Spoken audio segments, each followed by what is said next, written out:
Hi family! Welcome back to Barbell Ever After. Today we have something super exciting to share with you.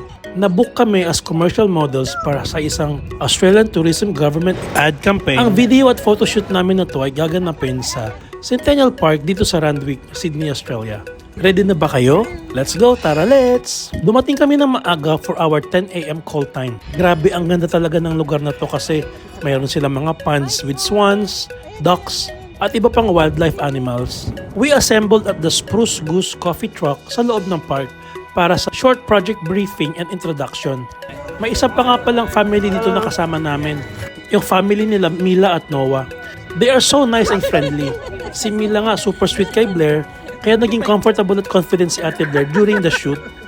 Yung first location shoot namin ay sa tabi ng small lake pond dito sa Centennial Park.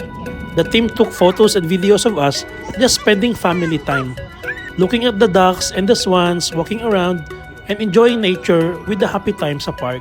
For our next stop, it was the labyrinth. Mila, Brian, and Blair had so much fun running around habang rolling ang mga cameras. Talagang nag-enjoy sila dito kasi kami lang halos yung tao dyan because it's a weekday.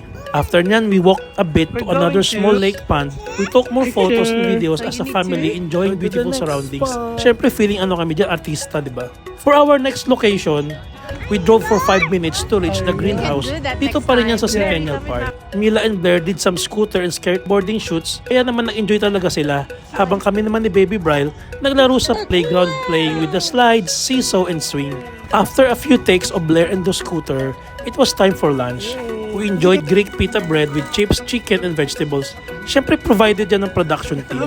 Our last location shoot was at the Discovery Center. There had photos and videos taken with their friendly staff, explaining how the center works and all the amazing things about science, nature, and wildlife preservation. We had such a lovely day working on this project.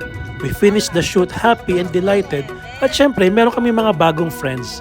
Thank you for joining us on this amazing adventure, family. Don't forget to like, comment, and subscribe.